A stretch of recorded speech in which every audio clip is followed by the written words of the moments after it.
The groom stunned everyone by hitting the bride during the ceremony, but her next action silenced the entire room. It was a sunny morning in Riyadh, and Sarah Ahmed felt like she was in a dream. Her reflection in the ornate mirror showed a nervous yet glowing smile as her stylist carefully adjusted the delicate veil over her intricately braided hair. The ceremony was just hours away, and every detail, from the hand-embroidered abaya to the fresh jasmine flowers decorating the venue, felt like something out of a fairy tale. Today will be perfect, she thought, as her best friend Layla entered the room with a steaming cup of Arabic coffee in hand. "Sarah, this is your day. Don't let anything or anyone ruin it," Layla said, gently holding Sarah's trembling hands to calm her. But the peace was shattered when Ahmed's mother, Fatima al-Mansur, barged in unannounced. Dressed in an outfit far too flashy for the occasion, Fatima carried an air of disapproval as her sharp eyes scanned Sarah from head to toe. "That's the dress you chose? I thought it would be something more fitting for the occasion," she remarked with a fake smile, her words dripping with hidden disdain. Sarah felt the comment like an invisible slap, but kept her composure. She had endured Fatima's subtle digs since the start of her relationship with Ahmed, but never imagined facing them on her wedding day. Layla, always quick to defend her friend, stepped in. "She looks stunning, doesn't she? This is a custom design, not some generic dress from the market," Layla replied with a challenging smile. Fatima's face tightened, but she offered no rebuttal. With a dramatic turn, she left the room, leaving behind a heavy tension. Hours later, the ceremony began. Sarah was breathtaking as she walked down the aisle, but Ahmed's demeanor seemed distant. During the vows, he avoided eye contact and kept glancing at his phone, the constant buzzing of notifications competing for his attention. Each vibration seemed more important to him than the woman standing before him, pledging her love and loyalty. The reception only made things worse. Fatima didn't miss a chance to mutter disparaging comments about Sarah's guests, calling them too loud or uncultured. Ahmed, instead of defending his new bride, either stayed silent or gave nervous laughs to ease the tension. The breaking point came when Fatima, holding a glass of sparkling juice, approached the microphone for a toast. What started as seemingly kind words quickly turned into a public insult. "Ahmed, my dear, you've always had a generous heart. I hope this marriage brings you everything you dream of, though some dreams don't always turn out as we hope," she said, her gaze fixed pointedly on Sarah. An unbearable silence filled the hall. Sarah felt the weight of every stare in the room. Before she could fully process what was happening, a commotion erupted behind her. She turned to see Ahmed in a heated argument with Layla, who was confronting him about his indifference. "Ahmed, stand up for her," Layla shouted, her patience snapping. The room fell into shocked silence as Ahmed, in a fit of rage, struck Sarah across the face. The physical blow was minor, but the emotional devastation was overwhelming. Sarah staggered but stood her ground as gasps turned into murmurs of outrage. "This is over," she declared, her voice firm and resolute. Without waiting for a response, she removed her wedding ring and threw it onto the main table. All eyes followed her as she walked out with dignity, leaving behind a sea of whispers and stunned faces. Layla caught up to her outside, wrapping her in a supportive embrace as tears finally flowed. That night, Sarah made a decision. She would never let anyone humiliate her or make her feel less than she deserved again. "This isn't the end, Sarah," Layla said, holding her tightly. "It's just the beginning of something better." Sarah nodded, wiping her tears. Though shattered, a spark of determination began to ignite within her, a resolve to rebuild herself. That evening, Sarah sought refuge in Layla's modest but cozy apartment. Decorated with photos from their shared memories and travels, it felt warm and safe. Sitting on the plush sofa with a cup of mint tea she barely touched, Sarah replayed the events of the day in her mind like an unending nightmare. Every insult, every cold glance, and most of all, Ahmed's public slap, haunted her. "Sarah, do you want to talk about it?" Layla asked softly, handing her a warm blanket. Sarah shook her head, but her eyes betrayed the storm of emotions she was struggling to contain. After a long silence, she finally spoke. "How did I end up here, Layla? I thought he was different, that he loved me, but he let his mother insult me, and what he did..." Her voice cracked with anguish. He's a coward, Sarah. But you're not. This might be the worst night of your life, but it can also be the start of something new. Tomorrow, we'll go together to get your things. You're not alone in this. Sarah nodded, grateful for her friend's unwavering support, though fear and uncertainty gnawed at her. How would she face Ahmed and Fatima the next day? How could she start over after investing so much in this relationship? The following morning, after a sleepless night, Sarah and Layla drove to the apartment she had shared with Ahmed, with the help of Omar, Sarah's older brother. They planned to gather her belongings quickly before Ahmed returned from work. Are you sure you want to do this now? We could wait, Omar asked as he parked his car in front of the building. Sarah took a deep breath, her resolve solidifying. Yes, I need to do this now, she replied firmly, stepping into the apartment. The familiar atmosphere hit her like a tidal wave. The framed photos of their shared adventures still adorned the walls. The faint scent of his cologne lingered in the air, and the echoes of their recent arguments seemed to haunt every corner of the space.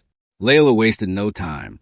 She grabbed boxes from Omar's car and began packing Sarah's clothes and personal items while Sarah stood frozen in the middle of the living room. Sarah, don't look back. Just pack what you need. This place doesn't deserve your tears, Layla said firmly. Suddenly, the door burst open. Ahmed had arrived earlier than expected, his face marked by the remnants of a hangover twisted with fury as his eyes landed on Sarah and her friends. What the hell is going on here? He yelled, slamming the door behind him. Omar, tall and imposing, stepped between Ahmed and Sarah. She's here to collect her things.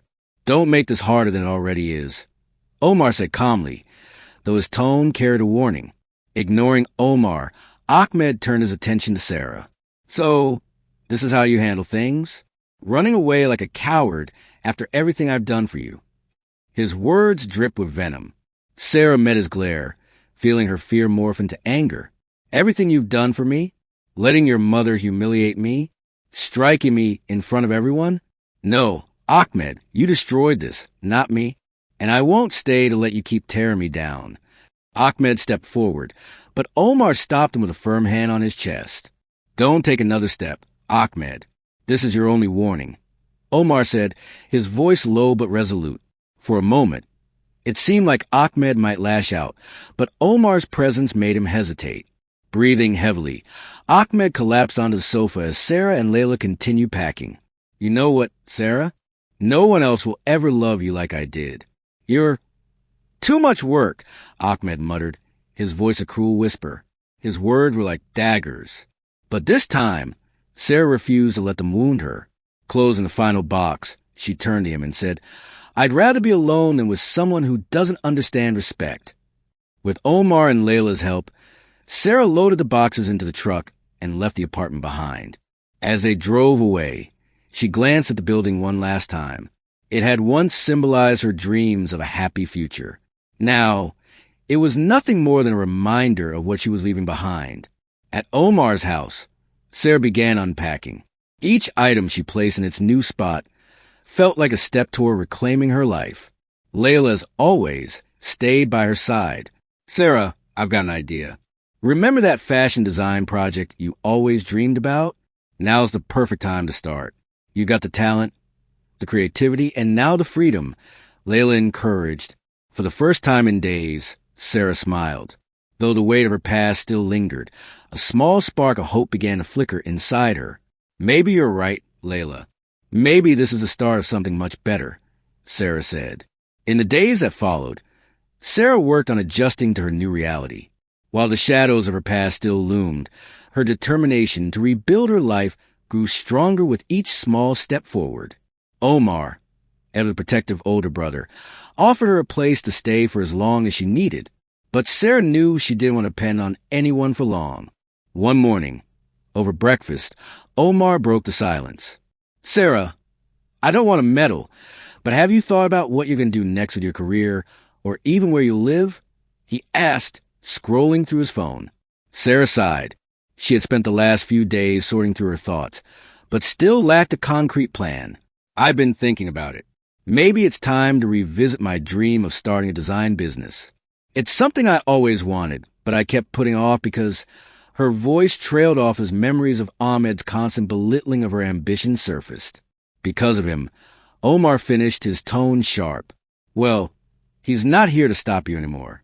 Go for it. Sarah, I know you can do it. That afternoon, accompanied by Layla, Sarah began scouting rental spaces. The prices were steep, but she found a small shop in downtown Riyadh that seemed perfect for a design studio. The walls were peeling and the floor needed repairs, but Sarah saw potential in the space. Are you sure you want to dive into this now? Layla asked, kicking a piece of debris on the floor.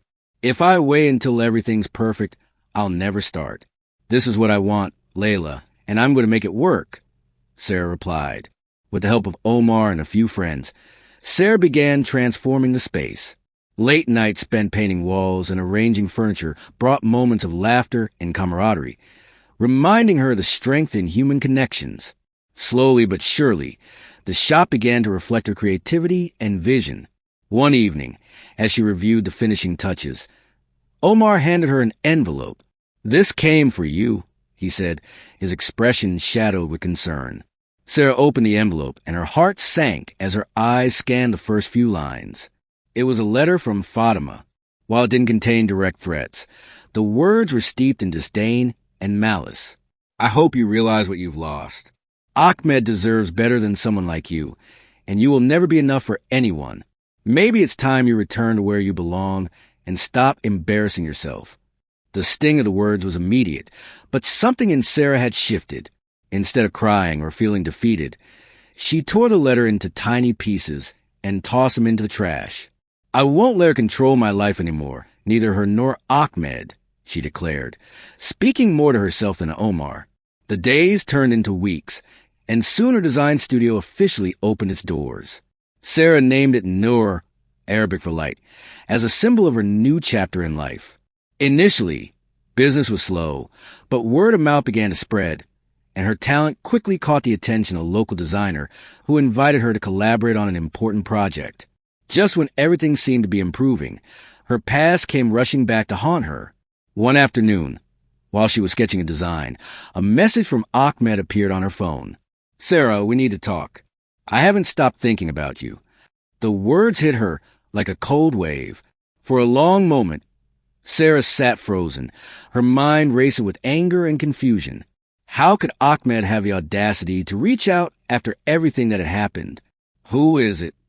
Layla asked, noticing Sarah's expression. Sarah handed her the phone, and Layla let out a disbelieving laugh. Unbelievable. That man has no shame. Let me reply to him for you. No, Layla, I'll handle it my way, Sarah said. After thinking it over, Sarah chose not to respond. Instead, she blocked Ahmed's number and returned to her work, determined not to let him interfere in her life again. However, the incident left her uneasy. Though she was moving forward, the fear that Ahmed or Fatima might try to sabotage her progress still lingered.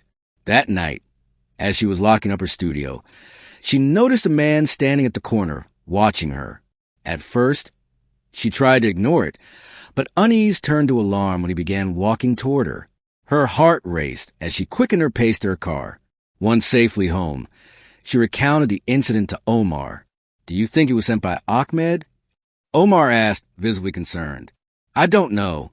Maybe I'm overreacting, but something feels off, Sarah replied. Omar nodded and promised to keep an eye out. Sarah, on her part, refused to be intimidated. Though the fear was real, her determination to break free from Ahmed and Fatima's shadow burned stronger. The days following the unsettling encounter were a mix of triumphs and tension for Sarah. On one hand, Noor was gaining recognition. Satisfied clients spread the word about her unique designs, and for the first time in a long while, Sarah felt like she was building something truly her own. On the other hand, the looming threat of Ahmed or Fatima resurfacing kept her on edge. One afternoon, while she was busy working on a special commission for an influential client, Layla burst into the studio, visibly agitated. Sarah, you need to see this, Layla said, holding out her phone. It was a social media post from Fatima laced with veiled insults. Some women don't know their place, and some relationships fail when one person simply isn't enough. Though it didn't mention names, Sarah knew the message was directed at her. Does she have nothing better to do? Sarah asked in frustration, dropping her pencil on the table. She wants to provoke you, Sarah. Don't give her the satisfaction, but you should be cautious. That woman isn't stable, Layla warned. Sarah knew Layla was right, but refused to live in fear. That evening, as she was closing the studio, she noticed an envelope slipped under the door. Inside was a torn photograph from her wedding, accompanied by a handwritten note. Don't think you can escape your place. The shock was immediate. Sarah's hands trembled as she held the photo, her mind spiraling with questions. Was it Ahmed, Fatima, or someone else acting on their behalf? Back at home, both Layla and Omar urged her to report the incident to the police. This isn't just manipulation anymore, it's harassment. Sarah, you can't ignore it, Omar said, clearly upset. Reluctantly, Sarah agreed, though she hated the thought of reliving everything by explaining it to the authorities. She knew she needed to protect herself. The next day, she filed a report at the police station. However, the officer's response was far less helpful than she had hoped. Their dismissive attitude left her feeling both vulnerable and angry. Miss, without clear evidence that this person poses a direct threat, the best we can do is file the report, the officer said, typing on his computer. Sarah left the station feeling both helpless and more determined than ever not to let fear dictate her life. A few days later, fate took an unexpected turn in her favor. At a local design event in Riyadh, a renowned fashion editor took notice of her work.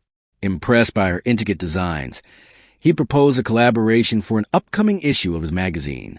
This could be the breakthrough you need to elevate your brand, Layla said, her excitement evident as Sarah shared the news. While thrilled by the opportunity, Sarah couldn't shake the feeling that success might draw unwanted attention from those who wished to see her fail. Her instincts proved correct. One evening, while working late on her designs of magazine, she received a message from an unknown number. Opening it, she found a photo of her studio taken from outside, accompanied by a chilling text. Be careful what you wish for. The fear was suffocating, but this time she refused to stay silent. She called Omar, who arrived at the studio within minutes. We're setting up security cameras. If they're trying to intimidate you, they'll regret it, Omar said firmly, inspecting the entrances. By the next day, the cameras were installed, offering a small measure of relief. Yet the feeling of being watched lingered. Whenever she walked through the bustling streets of Riyadh, she felt unseen eyes on her, shadows that disappeared the moment she turned to look. One afternoon, while reviewing the security footage, she noticed something unnerving. A man in a dark cap loitering outside her studio. He didn't try to enter, but his behavior was suspicious. Layla brought the footage to the police, hoping this time they would act. This is more concrete. We'll investigate, but we advise you to stay cautious, the officer said.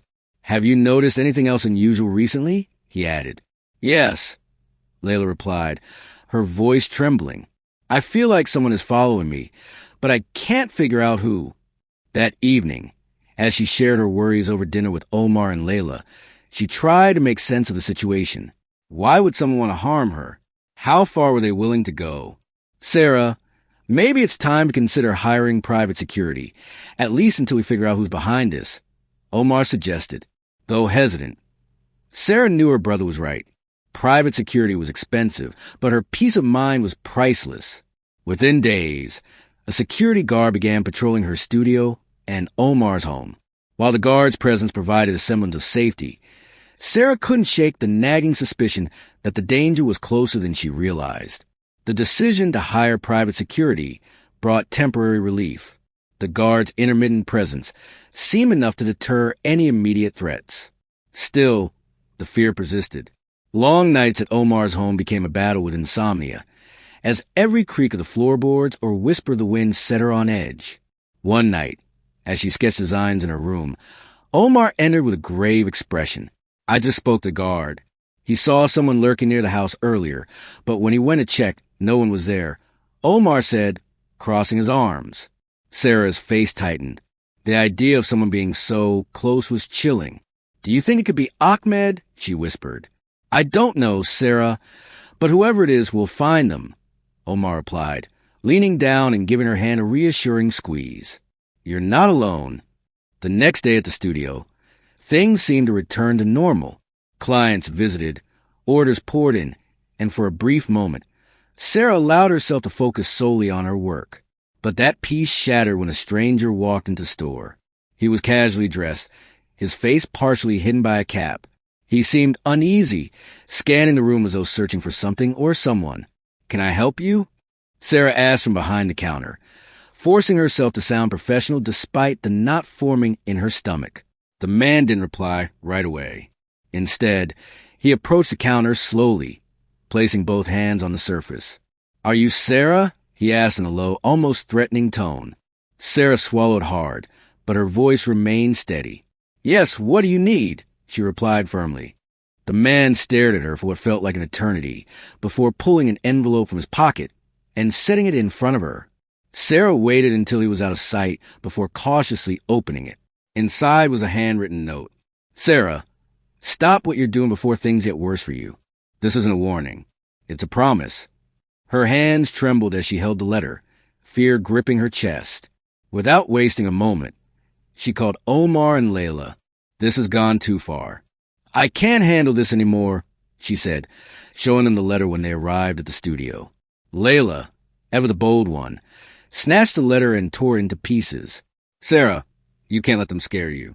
That's exactly what they want, Layla said firmly, though the worry in her eyes betrayed her calm demeanor. Omar, always a protector, decided on more drastic measures. He installed additional locks on the studio door and began escorting Sarah whenever she went out. Although these actions provided some reassurance, the feeling of being watched never truly left her. That evening, as the three of them sat down for dinner, Sarah's phone buzzed. The message she received froze her in place. A photo taken from outside the house showing her, Omar, and Layla sitting at the table. The accompanying text read, Do you really think you're safe? For a moment, terror paralyzed her. But Omar reacted quickly, grabbing her phone and immediately calling the police. This isn't just harassment anymore. This is a direct threat, he said, with restrained fury while speaking to the officers. Despite their assurances to investigate, Sarah knew she couldn't rely solely on the authorities. That night as she lay in bed, sleep eluded her. Her mind was a whirlwind of questions. Who could be behind this? Fatima? Ahmed? Or someone else with darker intentions? The next day, as Sarah worked in her studio, an unexpected visitor arrived. It was Ahmed. The tension in the room thickened immediately. Dressed impeccably in a tailored suit, his expression carried an unsettling mix of regret and resolve. Sarah's emotions churned between anger and fear as she faced him. What are you doing here? She demanded, her tone laced with indignation. Ahmed raised his hands in a placating gesture. I just want to talk, Sarah. Please hear me out. Talk? After everything you've done, I don't think there's anything left to discuss, she said, her voice steady, though her heart pounded wildly. I know I made mistakes, Sarah. I've been thinking about us. And I want to make things right, he said, stepping closer. Sarah instinctively backed away. Make things right? Do you think a few sweet words can erase what you did? Her voice cracked slightly, but she held back her tears. Before Ahmed could respond, Omar entered the studio. His protective instincts kicked in instantly. What are you doing here, Ahmed? He demanded, stepping between him and Sarah. Ahmed's hands went up again, this time in surrender. I just wanted to talk, but clearly I'm not welcome, he said, turning to Sarah one last time. This isn't over, Sarah, he added before leaving, his words leaving a lingering chill in the air. Omar slammed the door shut and turned to his sister. That's enough, Sarah. We need to make sure he doesn't bother you again. That night, Sarah made a firm decision, not only to protect herself, but to confront whoever was behind these threats, no matter the consequences. As she sat with Layla and Omar in the kitchen, her resolve hardened. I won't let Ahmed, Fatima, or whoever else is behind this take away everything I built. But I also can't keep living in fear, she said, her voice steady and determined. Then we need a plan, Layla said, crossing her arms with a thoughtful look. First, We'll make sure your security is airtight. We already have cameras, but we should add more. We'll also consult a lawyer in case this escalates. And even if the police aren't fully reliable, we need to keep them informed. Sarah nodded, knowing her friends were right. The next day, they met with a lawyer, a composed older man with a calming presence. He listened intently as Sarah recounted the series of events. Sarah, what you're describing qualifies as harassment and direct threats. We can file for a restraining order against Ahmed and his family, but I'll need solid evidence to back the case, he said, adjusting his glasses. Sarah handed over the photos, messages, and footage from the security cameras, hoping it would suffice. With this, we can start building a case. But keep in mind, this process will take time. In the meantime, focus on staying safe, he advised. While the meeting brought a small measure of relief, Sarah knew the road ahead was long and uncertain. That night, as she reviewed the security footage on her phone, something unusual caught her eye. A shadowy figure briefly appeared outside the design studio, then vanished into the darkness. Without hesitation, Sarah called Omar, who arrived shortly with a security guard. Together, they reviewed the surveillance footage more carefully and discovered the intruder had lingered outside for at least 15 minutes, circling the building as if searching for a way in. This isn't a coincidence. Someone tried to intimidate you, Omar said, his voice edged with anger. What if they try something worse? Sarah asked, a knot tightening in her stomach. Omar didn't respond immediately, but the look in his eyes said it all. They were dealing with someone who wouldn't back down easily.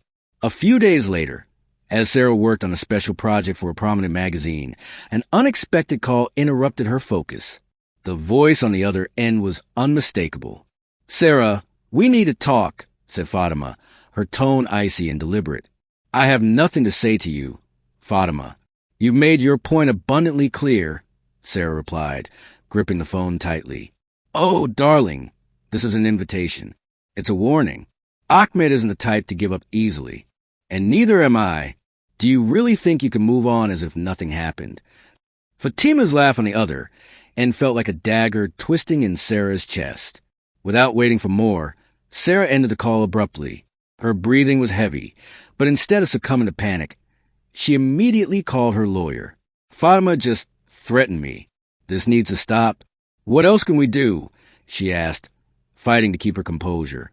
The lawyer reassured her that the call strengthened her case, but cautioned her to proceed carefully. He advised Sarah to avoid direct confrontations for her safety. That night, her fear began to transform into fury. Sarah refused to let Fatima or Ahmed control her life. With the support of Omar and Layla, she decided to organize an opening event for her studio, an act of defiance to prove she wouldn't be intimidated. On the night of the grand opening, the studio buzzed with energy, filled with friends, clients, and curious visitors. Sarah wore one of her boldest designs, a striking emerald gown that radiated confidence and strength. Her heart raced, but her smile never wavered. This is amazing, Sarah. Look at everything you've accomplished, Layla said, embracing her tightly. The festive atmosphere, however, was interrupted when Sarah noticed someone lurking at the edge of the crowd. It was Ahmed, holding a glass of sparkling juice and wearing a smile that didn't reach his eyes. Sarah's breath caught, but she steadied herself and walked toward him with purpose. What are you doing here? She asked, her tone sharp and unwavering. I just came to congratulate you, Sarah. You've done something interesting here. Though I wonder how long it will last, Ahmed said with a smirk, his words dripping with sarcasm. Omar appeared at Sarah's side in an instant. Ahmed, leave now, or I'll make sure you regret staying, he said, his voice filled with barely restrained fury. Ahmed raised his hands in mock surrender, his smirk unrelenting. Relax. I'm just here to admire the place. Congratulations, Sarah. Enjoy your moment in the spotlight. With those words, he walked away, leaving a palpable tension in his wake. Sarah knew this wouldn't be the last time Ahmed tried to interfere in her life. But as she looked around the room, seeing her friends and supporters enjoying the event, she felt a glimmer of hope. She couldn't control everything, but she could choose how to respond. Despite the evening's success, Ahmed's unwelcome presence cast a shadow over the celebration. Later that night, As she locked up the studio with Omar's help, Sarah's resolve was clear. "Sarah, I know you don't want to hear this, but you should think about hiring extra security for the magazine event." Omar said, double-checking the lock. "You're right," Sarah sighed. "I won't give them another chance to ruin anything." In the days that followed, Sarah poured herself into preparations for the magazine feature. Her designs were bolder than ever, reflecting not just her creativity, but her resilience. Yet, the unsettling feeling of being watched persisted.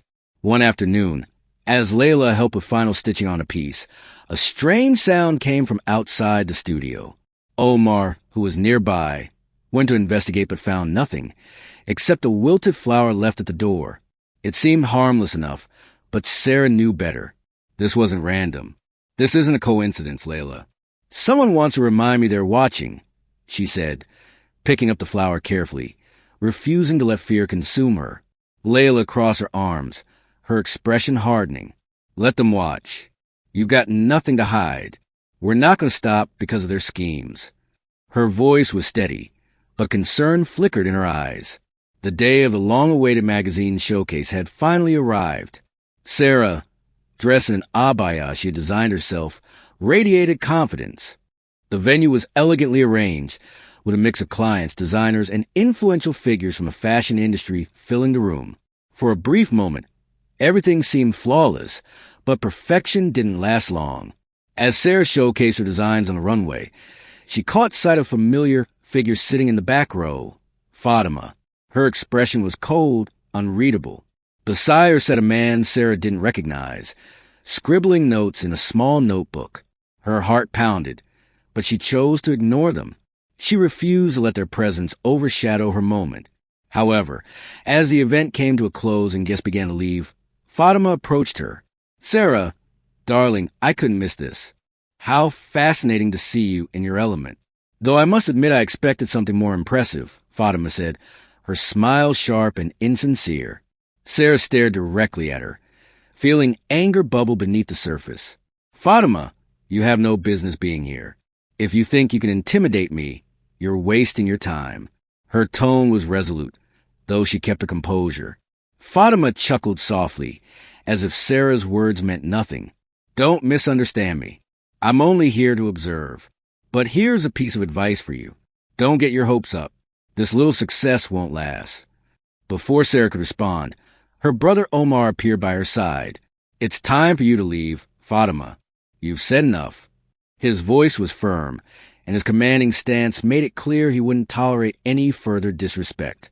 Fatima hesitated, but eventually turned on her heel, throwing one last, disdainful glance over her shoulder as she left. That night, Sarah returned home exhausted, drained both physically and emotionally. Despite the professional triumph of the event, Fatima's presence and her mysterious companion left an unpleasant aftertaste. "You can't handle this alone anymore, Sarah. Let me hire someone to figure out who's behind all of this," Omar said, as he poured a cup of mint tea for his sister. Sarah nodded, finally admitting to herself that she needed help. The next day, Omar contacted a private investigator named Ali, known for his discretion and efficiency. "I'll start by reviewing the footage from your security cameras and tracking any suspicious activity. I'll also look deeper into Fatima and Ahmed. If they're behind this, we'll find out," Ali explained during their first meeting. While Sarah still wrestled with fear and uncertainty, knowing someone was actively working to uncover the truth gave her a sliver of relief. A few days later, Ali returned with findings. He had identified the man accompanying Fatima at the event, a known associate of Ahmed, with a history of intimidation and blackmail. "This confirms they're trying to scare you, Sarah.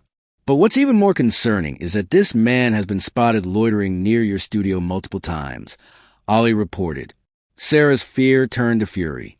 They weren't just trying to sabotage her career. They were threatening her safety. "They won't win. If they want to fight, they'll get one," she said, her voice filled with determination. That night, as she worked on her sketches at home, a realization struck her. For too long, she had let others dictate her life.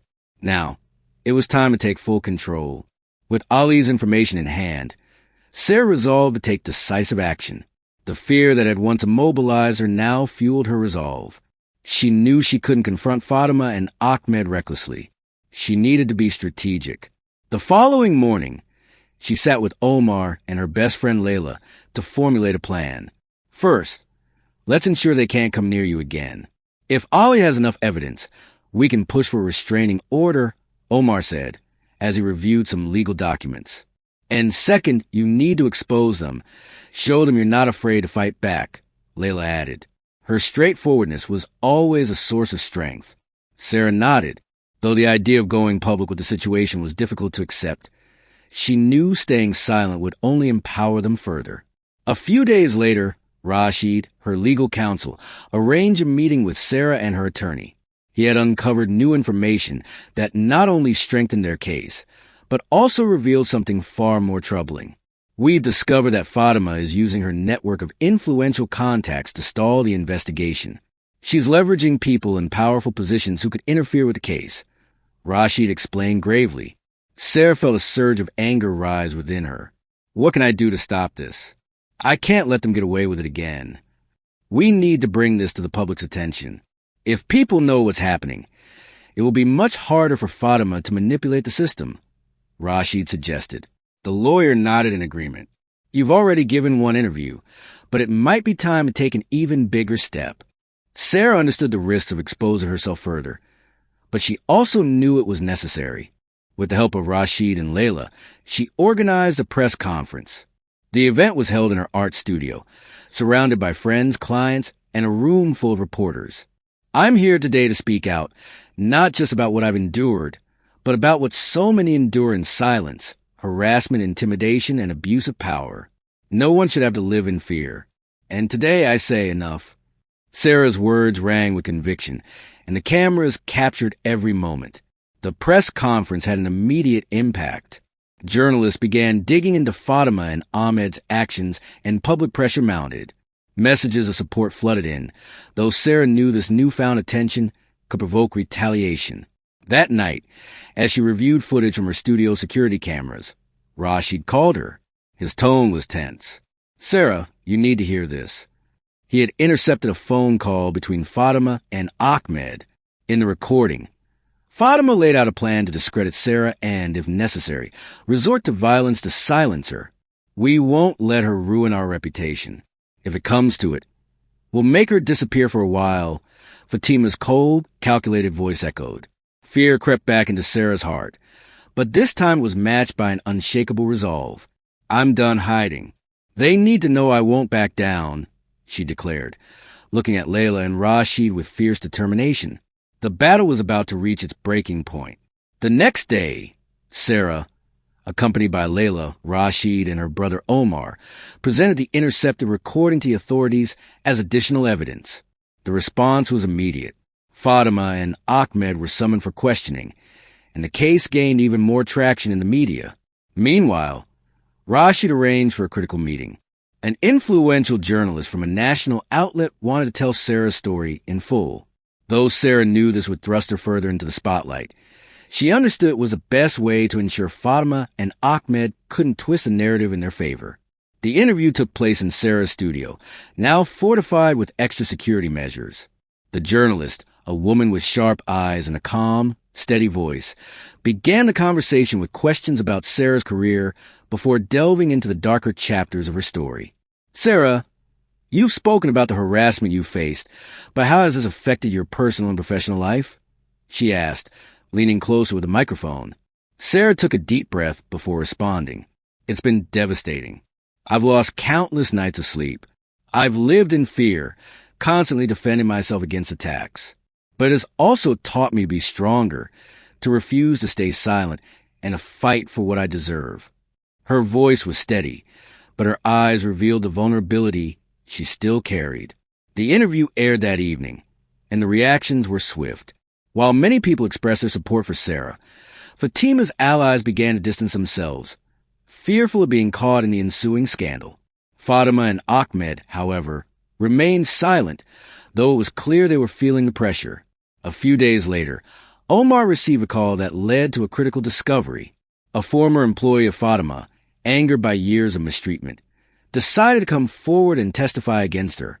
His account detailed a long pattern of intimidation and manipulation that not only strengthened Sarah's case, but also exposed Fatima's true nature to the public. Armed with this new evidence, authorities took action. Fatima was formally charged with harassment, defamation, and conspiracy to intimidate. Ahmed, though less involved, faced charges for his role in the harassment as well. The day of the trial was tense. Sarah, wearing one of her own designs, sat in the courtroom flanked by Omar and Layla. Fatima and Ahmed, though trying to appear calm, couldn't hide the strain etched on their faces. When it was time for Sarah to testify, she stood and addressed the jury. For months, I've been a victim of harassment and intimidation. I've received threats, been followed, and had my reputation relentlessly attacked. But today, I'm here to tell you that no one has the right to destroy another person's dreams. Fatima and Ahmed used their influence to try to silence me, but they failed, and they will continue to fail. Sarah's words reverberated through the courtroom, her strength palpable to everyone present. The trial stretched on for weeks, but at last, the verdict was delivered. Fatima was found guilty on all charges and sentenced to several years in prison. Ahmed received a lighter sentence, but one that effectively ensured he would no longer have a place in Sarah's life. As Sarah exited the courthouse, she was met with a crowd of friends, clients, and supporters who had been inspired by her resilience. Though the battle had been long and grueling, she had achieved something far greater than justice. She had proven that fear should never outweigh determination. In the months that followed, Sarah's life began to rebuild itself. Her design studio became a symbol of resilience, and her work gained even greater recognition. Most importantly, Sarah rediscovered her self-worth and her ability to shape her future on her own terms. One evening, as she watched the sunset from the balcony of her new home, Layla and Omar joined her with a bottle of sparkling pomegranate juice in hand. "Sarah, you did it. You've shown the world that nothing and no one can hold you back," Layla said, raising her glass. Sarah smiled, her heart full of gratitude. "I didn't do it alone, but I did learn one thing. Sometimes, the darkest moments lead us to discover our brightest light. Thank you for staying with us through Sarah's journey of resilience and rediscovery. Her story is a powerful reminder that even in the face of betrayal and heartbreak, we have the strength to rebuild and chase the dreams we once thought were out of reach. What would you do if you were in Sarah's shoes? Share your thoughts in the comments below, and let's start a conversation about courage, self-worth, and the power of new beginnings. If this story moved you, don't forget to hit the like button, subscribe to our channel, and turn on the notification bell so you never miss another inspiring tale. Together, we can explore more stories that touch the heart and ignite the soul. See you in the next one.